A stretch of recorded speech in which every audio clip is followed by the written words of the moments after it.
یہ الفاظ سپہ سالار بدیل کے تھے۔ پھر اس نے کہا، بہادرو، دیبل کی فوج پیچھے ہٹ رہی ہے، اس کا زبردست نقصان ہو رہا ہے۔ امید ہے آج دیبل پر ہمارا قبضہ ہو جائے گا۔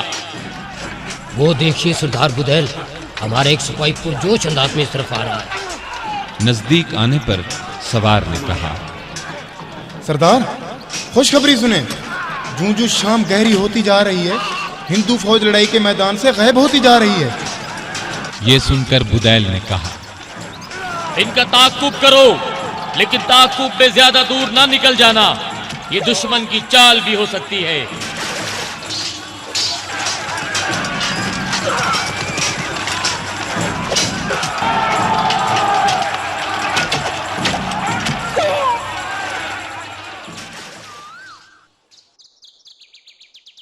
جلد ہی بدیل کو یہ خوشخبری سنائی گئی۔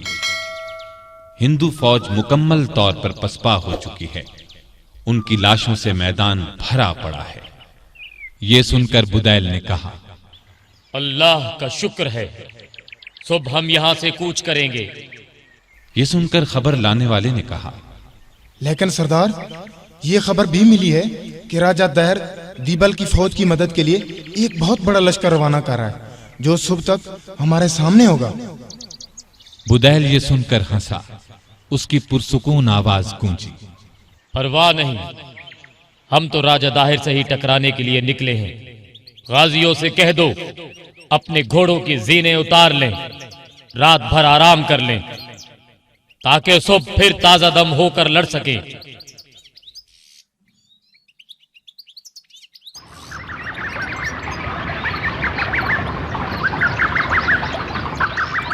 اذان کی آواز نے بدیل کو جگا دیا۔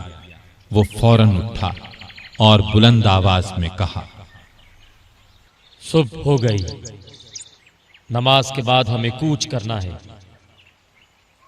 وہ اس طرف غبار اٹھ رہا ہے، گرد کے بادل بہت اونچے اٹھ رہے ہیں۔ یہ ضرور راجہ داہر کا لشکر ہے، گویا یہ لوگ آ پہنچے۔ خیر، ہم پہلے نماز ادا کریں گے۔ جوانوں، فوراً نماز ادا کر لو، پھر صفے درست کر لو، مقابلے کی گھڑی آ پہنچی۔ اللہ اکبر، اللہ اکبر، اشہد ان لا الہ الا اللہ، اشہد ان محمد رسول اللہ، حی علی الصلاة، حی علی الفلاح، قد قامت الصلاة، قد قامت الصلاة، اللہ اکبر، اللہ اکبر، لا الہ الا اللہ۔ اللہ اکبر۔ السلام علیکم ورحمۃ اللہ، السلام علیکم ورحمۃ اللہ۔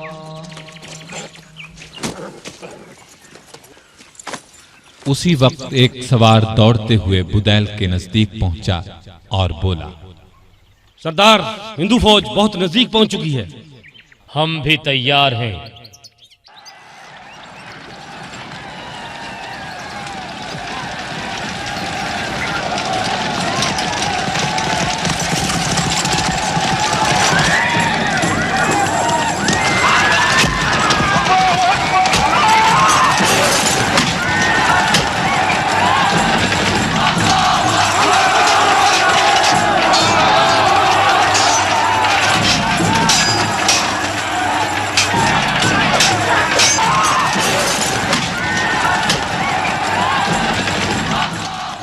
بدیل نے محاذ جنگ کا جائزہ لیا۔ دشمن کی تعداد بہت زیادہ تھی۔ اس نے ساتھیوں کا حوصلہ بڑھانے کے لیے گونجدار آواز میں کہا، شاباش مجاہدو، تم نے کل دشمن کے دانت کھٹے کیے تھے، آج پھر ان کے پاؤں اکھاڑ دو، پھر ہمیں راجہ داہر تک پہنچنے سے کوئی نہیں روک سکے گا۔ دائیں طرف والے اور بائیں طرف والے دستے پوری طرح دباؤ ڈالیں، میں درمیان سے حملہ کر رہا ہوں۔ ایسے میں ایک سپاہی کی آواز سنائی دی، سردار لڑائی اب پورے زوروں پر ہے. ہندو بہت زوردار حملے کر رہے ہیں. راجہ داہر کا بیٹا جیسیا ایک ہاتھی پر بیٹھا آگے بڑھ رہا ہے. یہ سن کر بدیل نے کہا، تب پھر میں اسے گراؤں گا. سوار یہ سن کر بولا، لیکن سردار وہ ہاتھی پر سوار ہے. آپ کا گھوڑا ہاتھی کو دیکھ کر بدک جائے گا. بدیل یہ سن کر ہنسا اور کہنے لگا، نہیں بتکے گا، آؤ میرے ساتھ.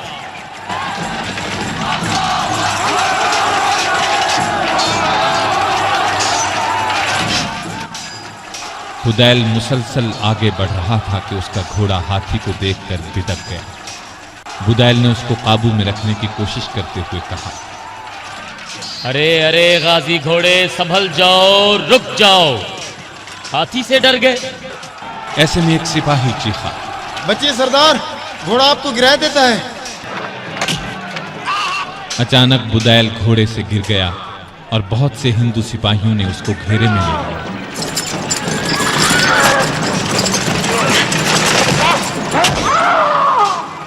ایسے میں سردار بدیل کی آخری چیخ سنائی دی. راجہ داہر کے بیٹے جیسیا کا برچھا اس کے سینے پر لگا. ایک سوار کی غم میں ڈوبی ہوئی آواز سنائی دی، سردار مارے گئے، مسلمانوں کے پاؤں اکھڑ رہے ہیں، یا اللہ رحم.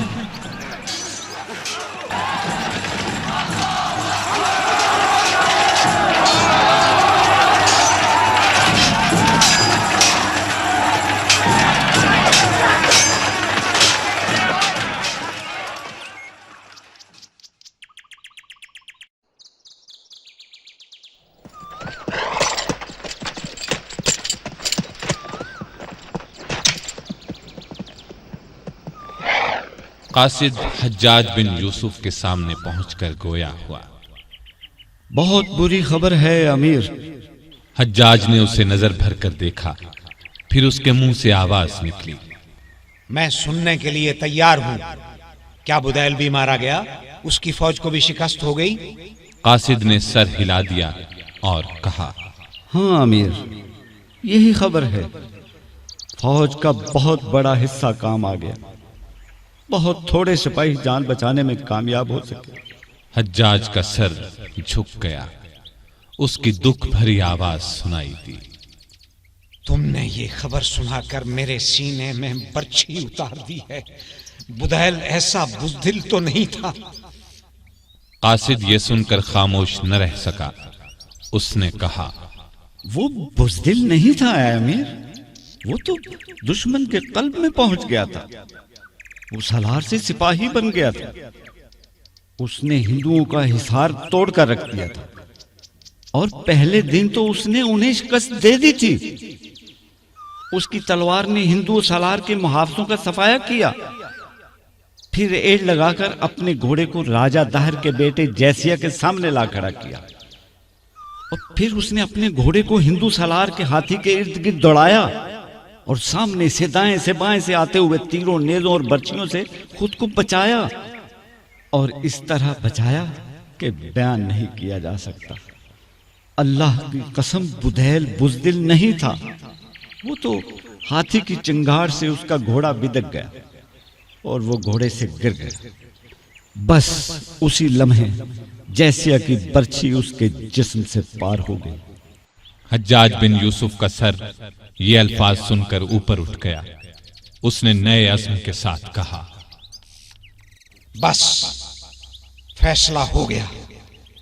اب میں اپنے بھتیجے محمد بن قاسم کو بھیجوں گا. اس کے علاوہ مجھے اور کوئی سالار ایسا نظر نہیں آتا جو مسلمانوں کو فتح سے ہمکنار کر سکے. کاتب کو بلاؤ. میں والی شیراز محمد بن قاسم کے نام پیغام لکھوانا چاہتا ہوں. میں لکھوانا چاہتا ہوں، محمد بن قاسم، اب وہ وقت آ گیا ہے جس وقت کے لیے میں نے تمہاری پرورش کی تھی. فوج بھیج رہا ہوں، تم اس کی کمان کرو گے. سندھ میں 2 مرتبہ ناکامی کی تفصیل قاصد سے پوچھ لینا. فوج ہر طرح کے ساز و سامان سے لیس ہے، یہاں تک کہ منجنیقیں بھی ساتھ ہیں.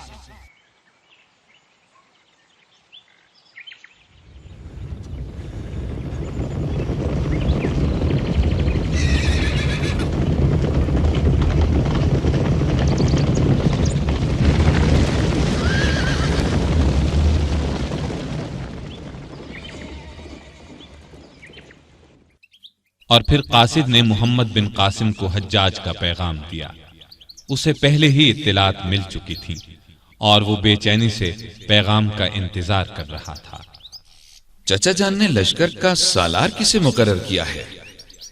قاصد نے جواب میں بتایا، جہم بن زجر کو، لیکن ان کا کام لشکر کو صرف یہاں تک پہنچانا تھا۔ یہاں سے سالار آپ ہوں گے۔ یہ خط پڑھ لیجیے، حالات اور واقعات جہم آپ کو سنا دیں گے، پھر آپ جو مناسب خیال کریں قدم اٹھائیں۔ یہ سن کر محمد بن قاسم نے کہا، بہت خوب، پہلے میں خط پڑھوں گا، پھر فوج کا معائنہ کروں گا، سابقہ ناکامیوں کا جائزہ لوں گا۔ سالار جہم، حاکم بصرہ کی کوئی خاص ہدایت ہو تو بتائیے۔ سالار جہم نے یہ سن کر کہا، آپ کے چچا کا حکم ہے آپ یہاں سے پہلے مکران جائیں، اور مکران کا امیر محمد بن ہارون ہے۔ اسے لشکر کی آمد کی خبر دی جا چکی ہے، وہ آپ کو وہاں کے علاقائی حالات بتائے گا، اور آپ کے چچا کی ہدایت یہ ہے کہ جب تک ان کا حکم نہ پہنچے دیبل پر حملہ نہ کیا جائے۔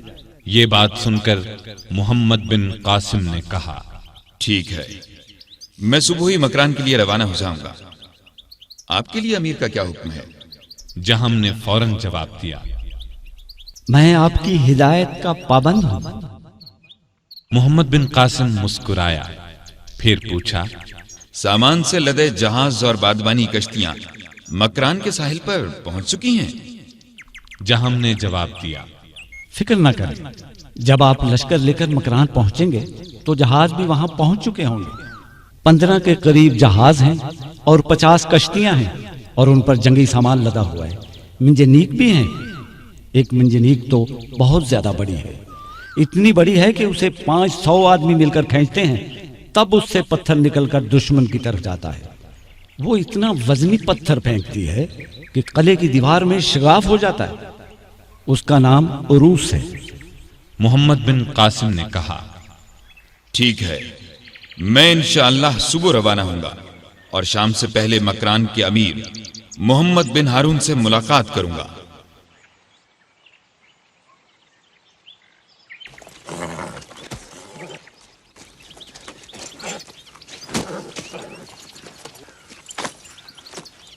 محمد بن قاسم جب مکران کے باہر کھلے میدان میں پہنچا تو وہاں اسے ایک بوڑھا سالار کھڑا نظر آیا، لیکن وہ بہت ڈھیلا نظر آ رہا تھا۔ ایک سپاہی نے اسے بتایا، سالار، یہ محمد بن ہارون ہے۔ اور محمد بن ہارون تھکے تھکے انداز میں ایک اور قدم آگے بڑھا، دونوں گلے ملے۔ اس وقت محمد بن ہارون نے کہا، مجھے افسوس ہے کہ میں آپ کے استقبال کے لیے آگے نہ جا سکا، مجھے تیز بخار ہے۔ یہ سن کر محمد بن قاسم نے کہا، میں محسوس کر چکا ہوں، آپ فکر نہ کریں، چلیے مجھے سندھ کا نقشہ دکھائیں اور علاقائی صورتحال سمجھائیں۔ محمد بن ہارون اسے اپنے خیمے میں لے آیا۔ دونوں نقشے پر جھک گئے اور علاقائی صورتحال پر بات کرنے لگے۔ دوسری طرف راجہ داہر کا دربار لگا تھا۔ اچانک دربار کے باہر شور سنائی دیا اور دربان کسی سے کہہ رہا تھا، ٹھہرو، کہاں گھسے چلے آ رہے ہو؟ جانتے نہیں یہ راجہ داہر کا دربار ہے؟ جواب میں ایک کھردری آواز سنائی دی، اچھی طرح جانتا ہوں، مہاراج کو بتاؤ شتر سوار آیا ہے، بڑی اہم خبریں لایا۔ اچھا، تو آپ راجہ صاحب کے جاسوس ہیں؟ جاسوس نے ہنس کر کہا، بہت دیر سے پہچانا۔ دربان نے فوراً کہا، آپ ٹھہرے، میں اجازت لے کر آتا ہوں۔ ضرور ضرور۔ راجہ داہر تو جاسوسی کا منتظر تھا، اس نے فوراً اسے اندر بلا لیا اور بے تابانہ پوچھا، ہاں، کیا خبر لائے ہو؟